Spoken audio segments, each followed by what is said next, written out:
ఒక్కసారైనా హౌస్లో ప్రజా సమస్యలపైన పరిష్కారం కానీ సమస్యలు చర్చించడం కానీ ఎప్పుడు జరగలేదు అధ్యక్ష.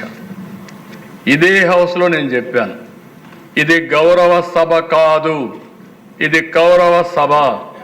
మళ్ళా క్షేత్రస్థాయిలో నేను గెలిచి ఈ హౌస్కి వచ్చి గౌరవ సభగా ఈ హౌస్ను నడపతానని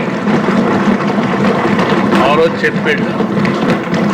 ఈరోజు ఆ మాట నిలబెట్టుకున్న పార్టీ ఎన్డీఏ ప్రభుత్వం అని చెప్పి కూడా నేను మీకు తెలియజేస్తున్నా. అందుకనే దిశ ఈరోజు ఇంకొక మాట కూడా మీకు చెప్పాలి.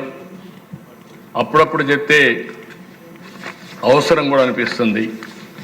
ఇంకా నా మాటలు ఎన్నవాళ్ళు కొంతమంది ఉంటారు.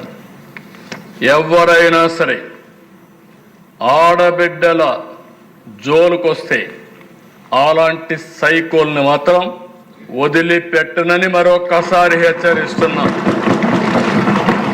ఎవడైనా సరే హత్యా ప్రయత్నం చేయడం కానీ, ఆడబిడ్డల్ని అగౌరవపరచడం కానీ, ఆడబిడ్డల పైన సోషల్ మీడియాలో ఇష్టానుసారంగా వ్యాఖ్యలు చేయడం కానీ చేస్తే మీరు ఎక్కడున్నా సరే ప్రపంచంలో పట్టుకొచ్చి మిమ్మల్ని శిక్షించే బాధ్యత ఈ ప్రభుత్వాన్ని మరొకసారి హెచ్చరిస్తున్నా.